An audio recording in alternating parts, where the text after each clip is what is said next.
acting in that capacity as chairman until there is an emergency convention that would bring to the emergence of that would bring the emergence, or rather, have the APC leadership changed.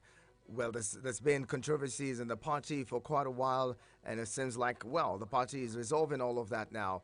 The chairman of the APC, the former chairman now, Senator Abdullahi, was said to maybe not be on the same page. Leading up to the primaries in 2022, the party chairman at the time had shown his hand and shown critically that he was in support of a different candidate to emerge as president or flag bearer of the party, then president of the Senate, Senator Ahmed Lawan. But apparently it didn't go his way, it didn't go the way of the party. Again, we saw a situation where even after the party flag bearer had emerged, the person of Tinubu, President Ahmed Bola Tinubu, rather now, we saw a situation where the chairman of the party at the time, during the campaigns, had said, that President Tinubu, or that Tinubu at the time, who was the flag bearer and candidate of the party, would be punished for a statement he made in Ogun State. It didn't end there.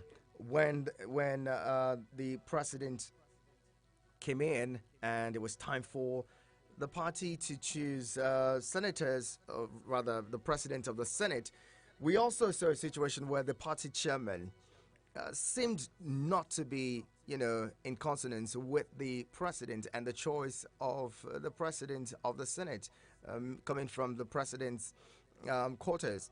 All of these may have been reasons for the chairman giving way. However, there are also allegations of high-handedness. The chairman of the party, the deputy chairman Northwest, had raised some allegations saying that the party chairman at the time and his secretary may have been involved in some. They haven't audited, haven't presented any audits of their accounts. There might be some levels of high-handedness within the party on account of the chairman of the party and the secretary. As it is right now, Senator Abdullahi Adamu is no longer chairman of the party. In a situation where the man, left the Senate, left his seat in the Senate to become chairman of the party, and then just about a year after he's been thrown out. What does this mean? Why do we have these kinds of situation in almost all political parties? Similar scenarios are played out in the PDP, even in the Labour Party, which is somewhat relatively new in the sense that with the flying of the flag by Peter Obi, the party seemed like a new party, even though it has been there in existence for quite a while. All of these playing out in the polity. We also have a situation that has emerged where about 70 lawyers have gone to court to challenge the continued detention of the suspended governor of the Central Bank of Nigeria and even the chairman of the Economic and Financial Crimes Commission, Godwin Emefiele and Abdulrasheed Bauer, respectively. All of this, what does this say about, court orders? They say the court has ordered that the DSS should release Godwin Emefiele or charge him to court. That didn't really happen. They're saying, well, we cannot continue with this level of impunity and people disobeying the courts or, disobeying the courts. The judiciary should be respected. The same scenarios that played out in the Buhari administration may be playing out in the Tinubu administration. What does this all say? I'll be talking with someone who understands all of this, especially as he is a lawyer. Barrister Tony Idoko is joining us this morning. He is a legal practitioner and also a public affairs commentator. Thank you so much for joining us, Mr. Idoko. It's good to have you. Thank you. My pleasure to be here. Let's begin with the APC and what we see playing out in the All Progressives Congress. The resignation of Senator Abdullahi Adamu and Yola Mishare as party chairman and secretary of the party. It seems like this is becoming a regular phenomenon in the country where political parties at some points just, have the leadership of the party thrown out and new people coming in, and the same fate befalls the new people and it just continues like that. What do you make of, the situation in the APC currently? Well, thank you. It looks like the office of the chairman has become a very, very slippery one. I think it happens in almost all the parties. Can you hear me? Absolutely, we can hear you loud and clear. Okay, so like it happens in almost all the parties. The big ones, the little ones, you know. You can see that it's not something that is circumscribed to the APC. The PDP, we witnessed their own crisis and how it led to the removal of the party. In fact, he was even removed by the court, the removal of the chairman. And we have also witnessed that of the Labour Party was also removed by the court, and after all the Buhara and all of that, I think eventually he was also restored by the court. We've also seen in Abga the battle for the chairmanship position. We've seen it also in, I'm forgetting this other party now, the party that has this candidate, Maybe Kachiku. We also had those issues. ADC. We also had issues with that of Showere's party also, who is the party. And all of this, I don't know what is actually in it for the chairman of this party. Well, I guess a lot of money and sense of office and influence to throw around and all of that. But particularly for a ruling party, you know that everything is in it. Everything. For a party that's in power, And so I think also in the APC again particularly, I think since inception, they've always, apart from the time when B.C. Akande was the acting chairman, when the APC was put together, and then he honorably handed over to John Oyegun. Since then, there's been always, every party has had issues. First, it was John Oyegun. John Oyegun, he was also, the way he was removed was very, very ceremonial and all of that. He wasn't happy. Oshomole came. Oshomole also experienced the same fate. He was removed, in a very controversial manner by the court, and then eventually the party removed him, and brought in they had this critical committee, all of that. They also went to court. They say his time was up and all of that. And then Adamu came, and you can see how Adamu is living. But with Adamu, I think it was something like we knew was certainly going to happen because of the role he played, in the primary, of the APC that produced the presidential candidate. He did not support the president, who was a candidate at the time. He had his support. There were a lot of, not just that he didn't support the president, because I think that it will be callous if we just start removing party chairmen because they don't support a particular candidate who eventually wins. I think it was the way he went about it. Things were not just straight. They were just haphazard. Haphazard, And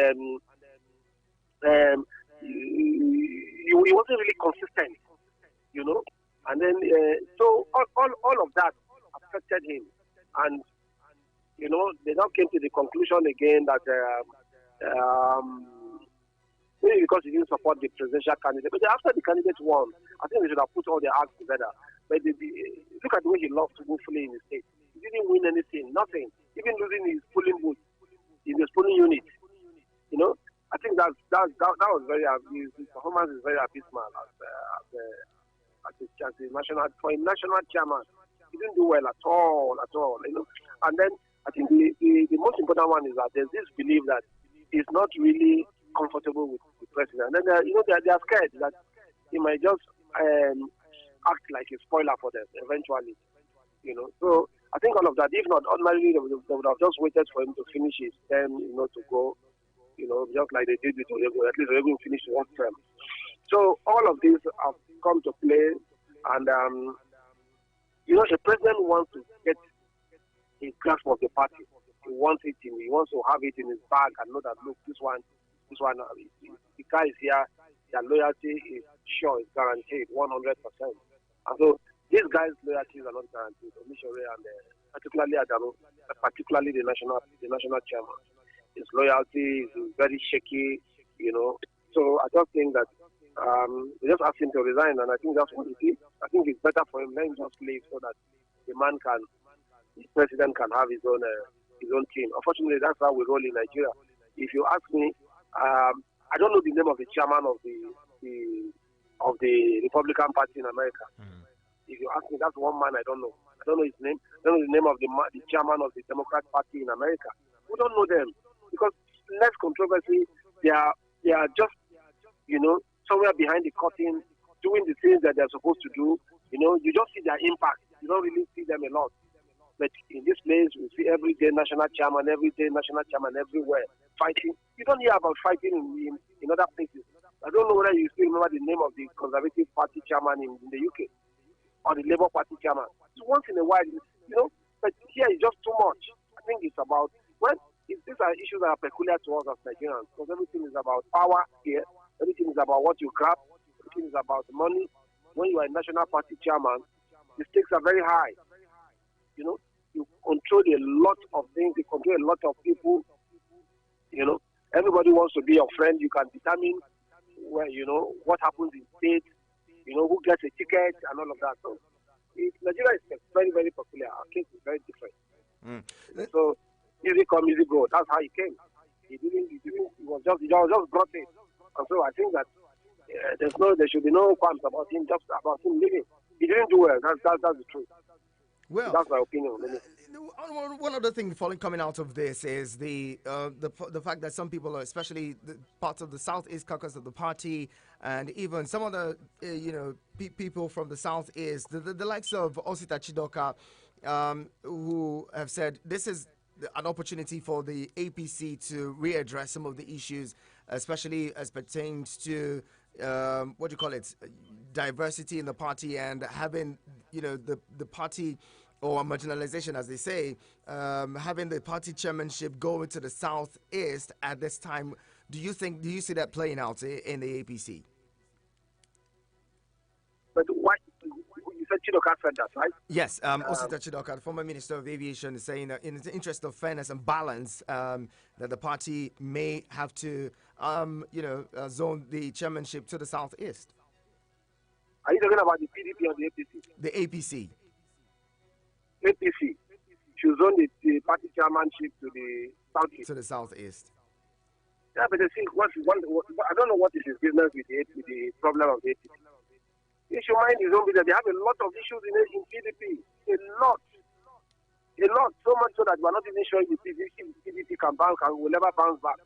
Why is he concerned about APC? Does he want to move to APC? If you don't want to, why are you worried about about the Southeast in APC?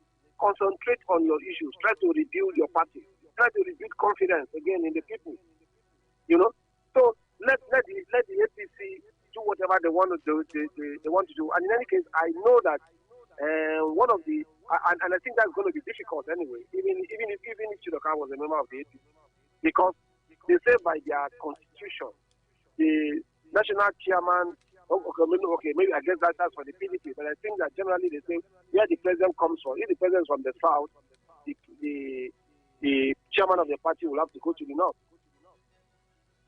That's how it's always been done. You follow? That's how it's always been done. So now that this man has left, there's an acting national chairman who is going to take reins of the party until maybe a new new chairman is elected. But I think that it is unlikely that it will be anybody from the south. Because the president is already from the south, so it has to be somebody from the north. You recall that even when Buhari was there, all the chairmen were from the south. We had we had John Oyegun, we had Shomole. The other governor who came was just an interim arrangement, the Yobe governor, to hold on until they got somebody new. I don't know how Adamu made it, but maybe because they had already planned that the power would go to the south, But I think Adamu's time was an aberration, if you ask me. So, but I know that even in the PDP, they have similar rules. Remember that was what caused problem in the PDP. The presidential candidate was from the south, from the north. So the chairman of the party cannot also be from the north. I don't know if you remember that, you follow that story then, and all the Buhari that went, played out in PDP, So they said that, are you hearing me? Loud and clear, we can hear you. Okay, so So they said, no, that the HIU must resign, and that the party must come from anywhere in the south, particularly the western south, the southwest that had not been chairman. Nobody from that area has been chairman of the party, So I don't know why anybody will be suggesting that it has to be somebody from the southeast. I know that southeast has really complained about marginalization, a lot under the APC. But I think they've been compensated with the office of the chief of Northern South. And I think for me, my estimation, that's big. That's a very, very big appointment. Very major. That's a major appointment. So I think I don't try that. I don't try that's going to happen. But if that's what they decide to do, that's good. If they like it, fine. That is their party. Whatever they want. But my own take is that people in PDP should mind their business. They have a lot of problems. All right. Let's move to talk about. Let's move and talk about the respect for and obedience to court orders. Many people have said it seems like it's an APC thing. It happened under the Buhari administration, and now in the Tinubu administration, it's repeating itself. A situation where court orders are disobeyed. This is in regards to the continued detention of the former governor of the Central Bank of Nigeria, Godwin Emefiele, and that of Abdul Rashid Bauer, former chairman of the Economic and Financial Crimes Commission, where some lawyers have taken to court. Civil society organizations are saying, look, if the court have said granted the man bail or granted them bail, let them go, the continued detention would be disobedience to court order and the judiciary as in general, and that no one is above the law. The people should obey the courts, and they're also calling for the even imprisonment or jail term for the Director General of the DSS for disobeying court orders. They say the judiciary is the hope of the common man, and if you continue to desecrate the orders of the court, then our democracy may have no place to be called a democracy. Let's tie that with also the ministerial appointments.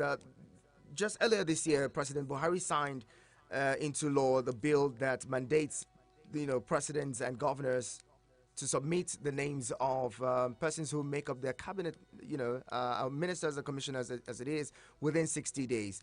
The president in this case, and even other governors, may have about less than 15 days, about 13 or 14 days now, to do this. Do you see the president going ahead to appoint ministers within this short time? I'd love you to start first with the issue of the DSS detaining the EFCC chairman and the former governor of the central bank. Well, for me, it's neither here nor there when it comes to the issue of DSS. The DSS detaining the former EFCC chairman and the former CBN governor. Beyond language practice, there's a court order for them to be released. What I want to say is that you see, Nigerians are very emotional people, and my take is these same guys when they were in government, they're not disobeying court orders. How many court orders did they obey? These same people that were fighting for, I'm saying that civil societies are saying no, they are going to court as disobedience to rule of law. How many court orders did these guys obey? Why didn't these guys rise up? Why didn't they go to court when these guys were also disobeying court orders? You understand? Look at the pain that particularly the CBN governor inflicted on Nigerians. Many people would argue to say that it wasn't the CBN governor, it was the president's orders. He was only following, the orders of his boss. So why don't we bring the boss in if we have to really, if any of those things were a crime? Well, that's another kettle of fish. I agree with you. That's another angle to it. You understand? That's another angle. But you see, again, when the box stops at the table of the president. But when they ask you to do something that is wrong, why do you go ahead and do it? Can't you resign? Can't you tell the boss, no, we can't do this because of so and so reason? You understand? That's what we see in other clients. You ask someone to do something that is conscious, and he tells you, no, you can't do it. Why can't you be like that here? Why would it do it, and then after you now say he was the president that said I should do it. But by Mr. Doko, people would say that none of that was a crime. In the case, the president had the right to had the powers to redesign the currency, and if they did it, then it's not a crime. Looking at that, the fact that hold on. Looking at the fact that also when the DSS has been asked to charge the governor of the CBN, he did the only charges they brought against him are two charges of illegal possession of firearms, and so people are wondering, isn't this personal vendetta taken too far? Isn't this a witch hunt of some sort? Well. For one, let's talk about the president, asking you to do. Yes, it's not a crime to redesign the naira. I don't think it's a crime not to have sufficient money, and then people are dying. You don't think that's a crime? If they say should redesign the money, they didn't say that the money should not be sufficient. They didn't say that the money should not be available. The reason people were suffering and dying wasn't because the money was redesigned. Nobody cared if they want to redesign the money, you can redesign it. But you cannot redesign money, and I have money in the bank, and I do not have access to it. I cannot withdraw. And then you even restricted the amount I could withdraw. Imagine if there was an emergency. So these were some of the issues.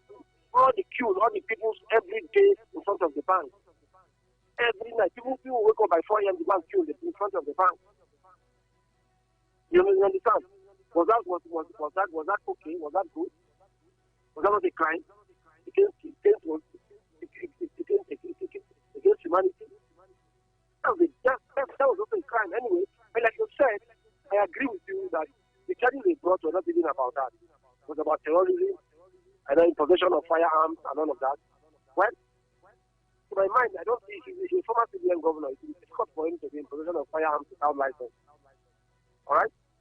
It will be difficult. But again, I agree with you that if these are the charges that they brought, and the court has said they should be granted bail, then they should grant him bail. It's the rule of law, and we must follow. So the truth is that if the government does not respect the judgment of the court, of course, we will not support him. We will not be happy. The president will have to obey his directives. I don't think in Nigeria, somebody will say, sometimes I hear something like the Inspector General has directed that the commissioner, so and so person should be arrested. So if something happens in a state, somebody who is a big guy or whatever, then instead of the commissioner of police to take action, he doesn't. He waits, and then you hear something like the Inspector General of Police has directed. He doesn't have to direct. He doesn't need to direct. If there's a crime, the person should be arrested. If there's a suspicion of crime, someone should be interrogated, and possibly, prosecuted. So then I want to say that the president would have to direct the DIT, the DG of the DSS. He doesn't need to direct the DG of the DSS to do what is right. The DG of the DSS has sworn to an oath to do what is correct, what is right, okay, and to uphold the law, to uphold the constitution. So if the law says, if the judgment says, grant him bail, if the court has granted him bail, then the DSS must respect the order of the court. He doesn't need to get directives or direction from the president. He just needs to do what is correct. That's what I'm saying. Let us all do what is right. If we're all doing what is right, who are here discussing this? Let the president do what is correct.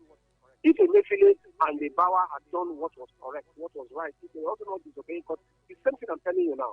Even if it is not about the, for instance, Emefiele, it wasn't even about this one. The DSS, the DG, the EFCC chairman, when he was also disobeying court orders. So now there's a court order to release him, and this government is not obeying. You see the problem? So we keep going back and forth. Let us just do what is right. Let the president do what is right. Let the DG do what is right. Let everybody just. We're not expecting a utopian society, but at least let us for the life of me. Let us do what is good. Let's do what is good. At least let it be that the areas of failure, to disobey court, of not obeying court orders, it should be minimal. It's not that you just obey the one that you like, and you can imagine a CEO, of a parastatal. You are disobeying orders. When tomorrow something happens and they arrest you, see civil rights organizations will start protesting that they should release you. Do you understand what I'm saying? So it's really pathetic and it's annoying. It is annoying. As for the president, the fact that he has not appointed, he has not sent the list of nominees to the National Assembly. I understand that they are still undergoing security screening. But like you said, the law says he has 60 days. He didn't wish to appoint minister. Now, for now, he hasn't heard. He's still in order because we have not reached. He was sworn in on the 29th of May. Not completed 2 months yet. Not 2 months in office for now. So he's still in order, and and one thing again I found the law didn't say if after 20 days what will happen. He didn't say anything should happen to you. You understand? But I think it's good that you respect the law. But I think I understand that maybe from next week, if not this, today is Tuesday. Well, I was hoping that from today the list should be out. They should do the screening. But I guarantee you that if that list goes to the Senate, it won't take long. That's why he wanted his men. He has his men in the Senate. The two arms of National Assembly are manned by his men. You saw all of these other things that he sent, like the request for 500 billion naira loan. I think it was that same day it was granted. So these guys, they should screen this in 2 days, 2-3 days. They should screen them and approve it. It's not a big deal. It's still in time. I believe that nothing yet has. Nothing spoiled yet, like we say. So we should just calm down. I think that's okay. It's still within time. Okay, we'll be talking more about the National Assembly and the palliative situation. Stay with us. The conversation continues. This is Eagles Outlook on your radio experience. You can count on us. Also open up the phone lines for you to join in with your 2 cents and respond to the conversation or be a part of the conversation in general. My guest has been Barrister Tony Idoko, a legal practitioner as well as public affairs commentator, joining us in the conversation. Stay with us. Eagles 102.3 Abuja. Get ready for the ultimate voiceover bootcamp experience in Abuja. It's the voiceover bootcamp with pro-Nigerian voice actor Charles Alade, Peter Baker from the UK, Soibi Abbey, Rochelle Simpson, Quincy Son, and Hussein Amiri from Bahrain. Learn everything from scripting for voiceovers and radio ads to voiceover techniques, recording and mixing of voiceovers. Plus, receive a certificate of completion to add to your portfolio. Take advantage of our early bird special for just 30,000 naira, which closes July 8th. Late registration, 50,000 naira. Date, July 29th, 2023. Venue, The Bunker, number 3 at Barra Street, Wuse, Abuja. Time, 9 a.m. prompt. Sign up now. For more information, call 0815-863-9668 or 0813-935-9882. Voiceover Bootcamp, raising dynamic voices. Eagles 102.3 Abuja. Thank you for keeping it with us. This is Eagles Outlook on your radio experience. You can count on. Time now is 9:33. We've been talking about the state of the polity. It's been, looking at the situations that have arisen in the polity in the last couple of weeks.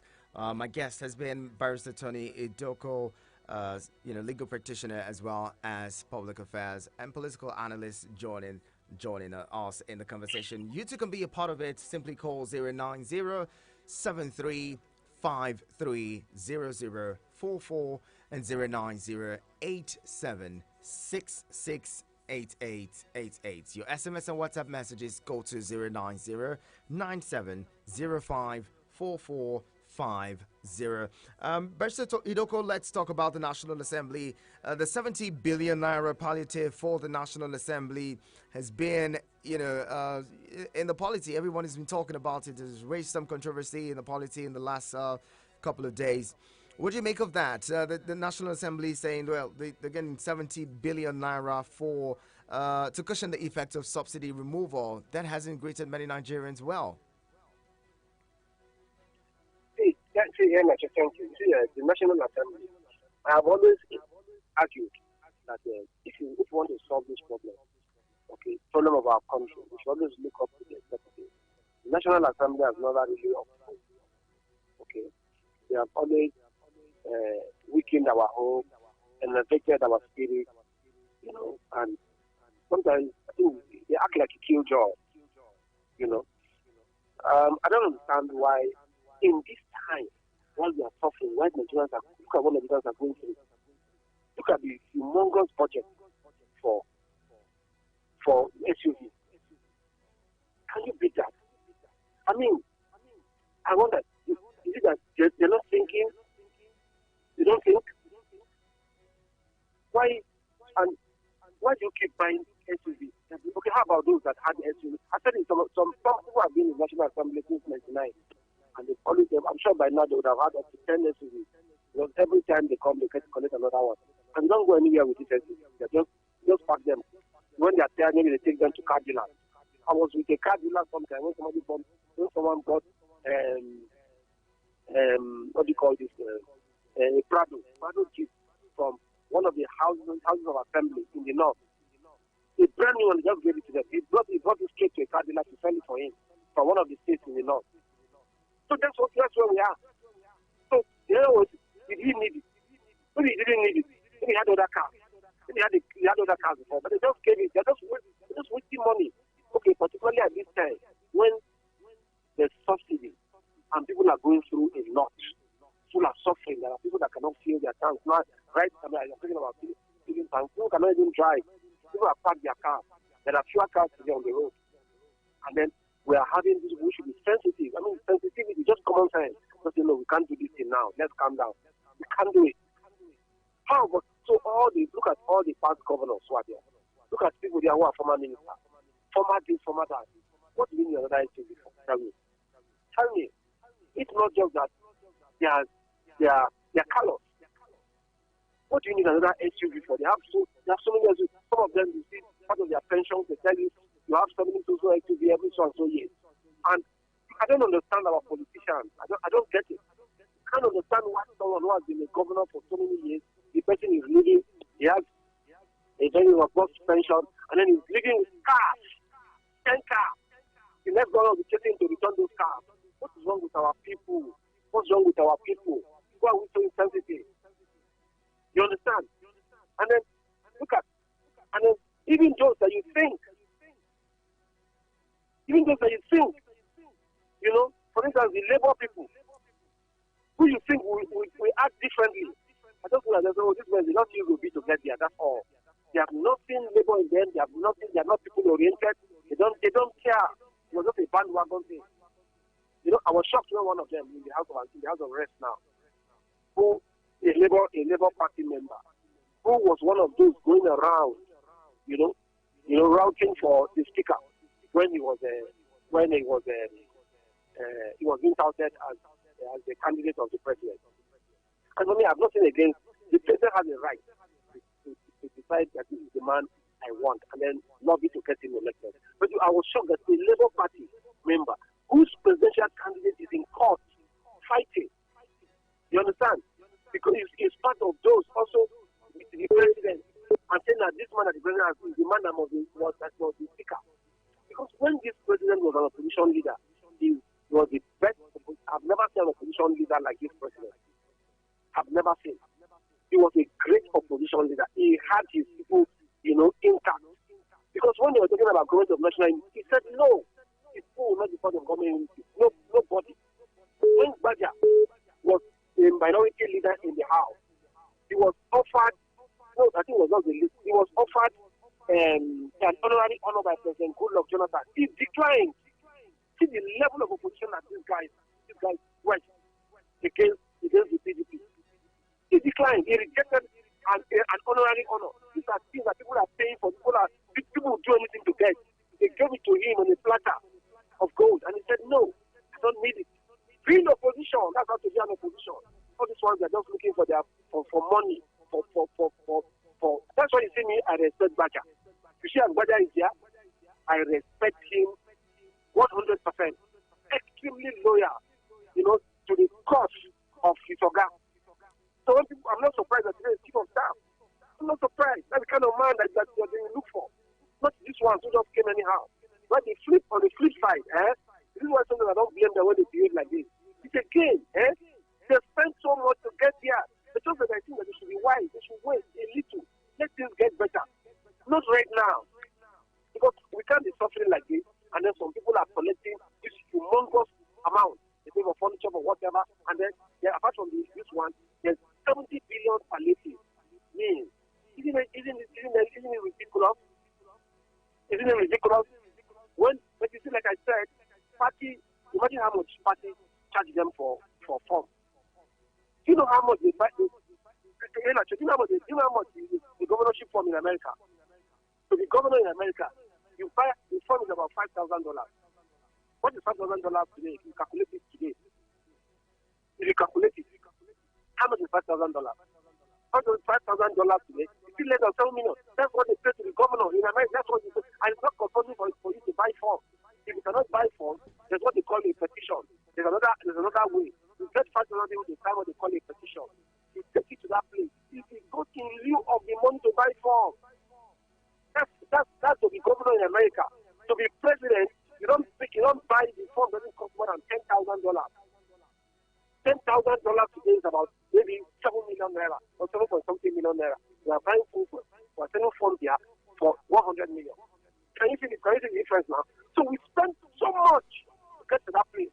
People sell houses, people sell shares, people sell property to fight for political positions in Nigeria. And guess what, you know that in America, you don't buy from political parties, don't sell from. If you want to buy from, is the electoral commission. So I think that what we need to do is to amend this law so that because these political parties have seen this thing as a way of making money, and that's why you see that's part of the reason you see the fight for to be chairman of a party.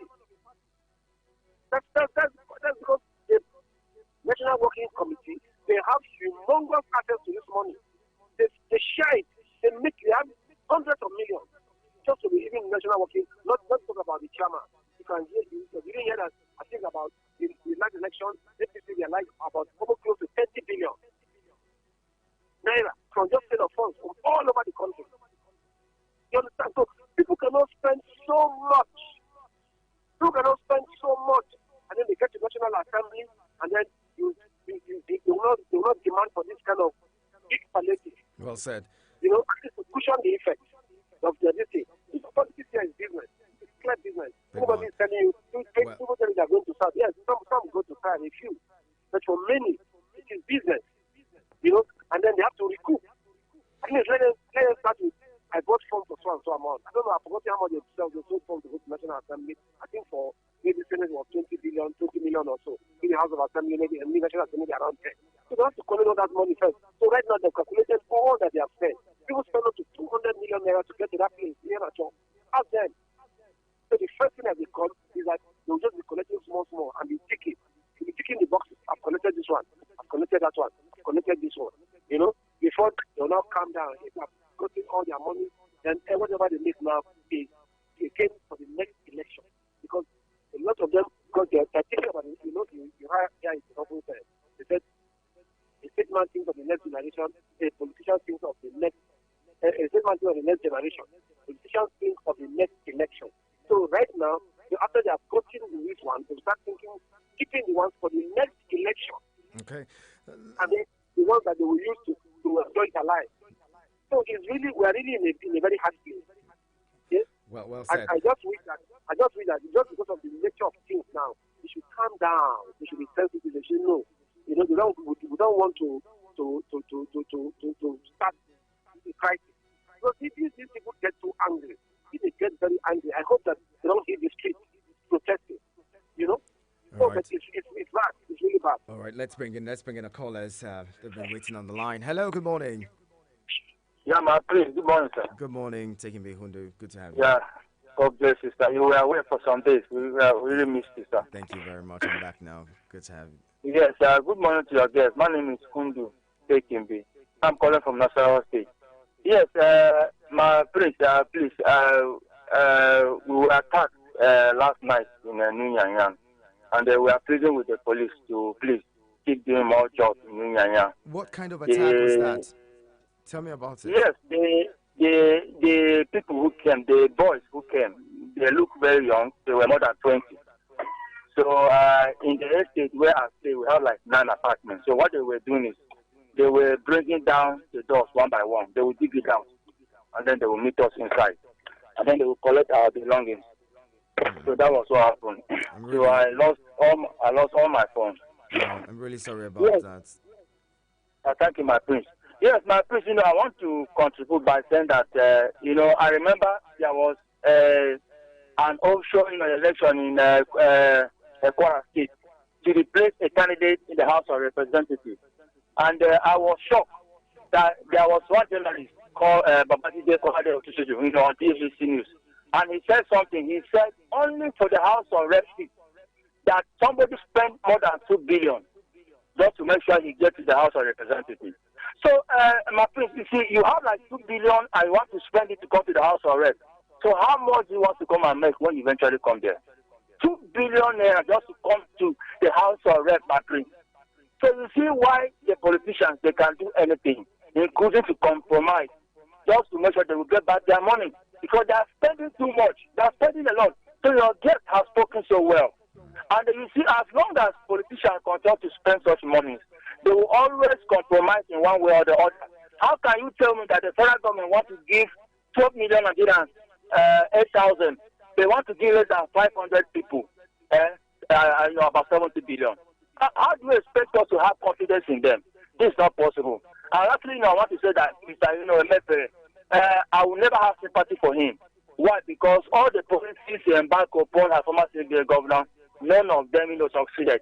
Even his policy for farmers that produces rice, the money that he budgeted, the money that he released, got to people that have never been to the farm before, people who do not know their way to the farm. But meanwhile, for the DSS, one thing, it got to show that they do not have evidence to nail this man. Because even before he left office, they were trying to arrest him. And I was thinking that those people, they must have some kind of iron cast evidence to nail this man.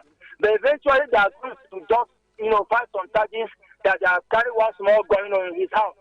For me, it got to mean that the EFCC and the DSS, they are just chasing shadows.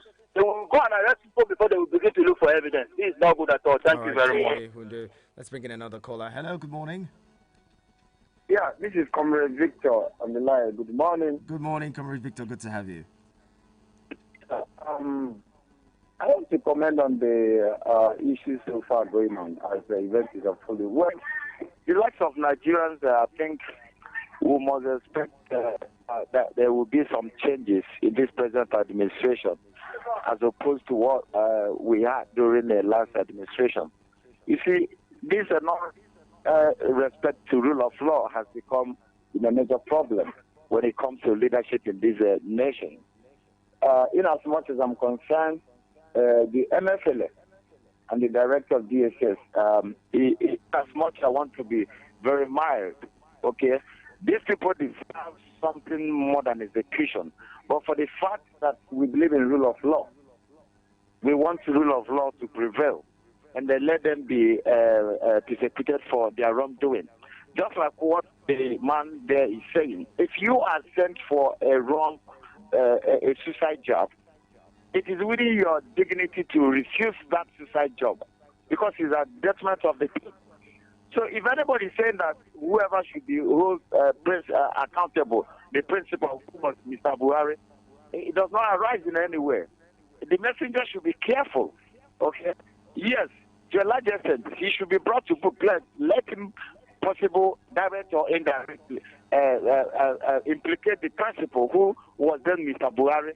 Because in as much as I'm concerned, to the best of my knowledge, we never had presidents. Through our last season, 8 years, was just a wasteful one. Now, having said that, we'll continue to respect the rule of law. And the rest of us have taken it upon themselves that we are going to campaign and protest against non-strict compliance to the rule of law. And I want to urge this present administration to respect the rule of law. Right. Mr. Tinubu has said it all. All right, I don't want him to do the other way around, but try to respect rule of law. And those who mess up this country should be called to book. Thank you very much. Thank you very much. Let's bring in one more caller before we get back with my guest to wrap it up. Hello, good morning. Hello, good morning. Good morning. Thank you for joining us. Yes, my name is Chigozie. Chigozie, I'm glad you're here. Yeah. Go ahead, let's hear Thank you.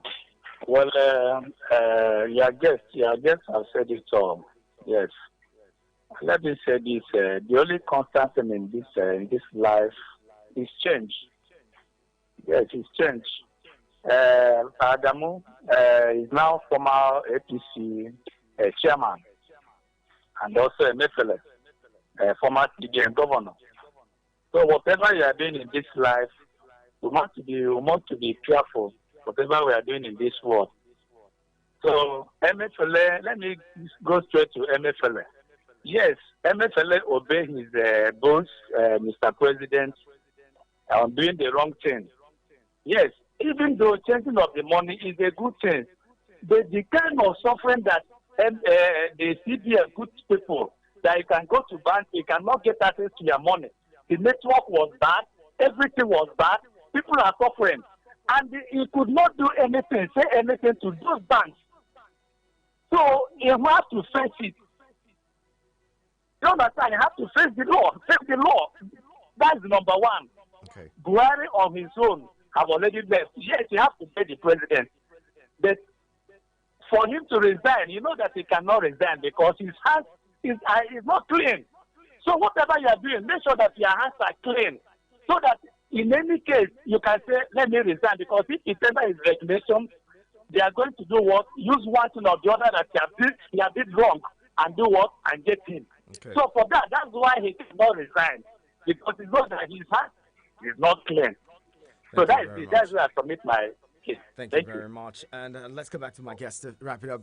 Mr. Idoko, let's close it now. Listening to all of the callers, what would be your final submission to the Nigerian president as it is looking at all of this that's coming on, especially with the respect for the rule of law? Well, when he actually did say on his elaboration that he will uphold the rule of law, etc. Okay, and so our appeal to him is that he should not go in the way of past presidents. Okay, he should respect because it doesn't mean that the person is free. It doesn't mean that the person has been exculpated. Okay, this court grants him bail. Why not let him enjoy his bail while the case is going on? You know, and I don't see him like he will work against the rule of law. I don't see him that. I don't see him. But for now, let's face it. It's good that we begin to call people out, personally, when they err or when they're not doing what is correct. Okay. The president is not the one holding the Mayfield. Not the one holding the Mayfield. It's the DSS that is holding the Mayfield. So if the DSS is not respecting the rule of, let us call out the DG of the DSS. He's the one that people should be talking to, and not the president. Not to say the president is not doing this, the president is not doing that. Let him release. If the president says if there's a court order, whoever is holding the person, the person is the person we should be talking to. If it is the police, let's call out the IG. If it is the DG of the DSS, we'll call out the DG of the DSS. You're the one that's holding the person. Unless we have evidence that the president told him keep the person there. So first of all, we call out that person. And not to say the president is not respecting rule of law. So I think that for now, we should squarely put the blame at the doorstep of whoever is holding the nation. Well said, Mr. Tony Idoko, legal practitioner and political analyst. Thank you so much. It's always a pleasure talking with you. Really appreciate your time and thoughts on the program this morning. Thank you so much. Thank you very much. And this is where we close it. Thank you to everyone who's called in. I'm sorry if you're calling in right now. We may not be able to take your thoughts and your calls, but tomorrow at the top of the hour at 9, we'll be back with a fresh conversation, and we hope to hear from you at that time. Martha is in the studio. Martha, hi, people. how's it going? It's fine, generally. What's up? Tired majorly. You can never be tired. I reject it for you. I reject it for you. Don't worry, things are going to be all right, Yeah, hopefully. So, what's happening on your show this morning? The usual gossip, general open banters. We're still talking Nigeria. We'll never get tired of talking until it gets better. Absolutely. That's what we do here. And of course, the other hours, The cold room is here. Why we bother ahead with the problem of Nigeria? We now go and unwind and talk about our own problems right there. Right. That's good stuff. Anyway, keep it locked here on your radio experience. You can count on Matha's got you covered at the top of the hour. 10, she's going to be taking over on the Midday Extra show. In the meantime, business news is up next. And my name is Iya Natural Prince. Keep it with us.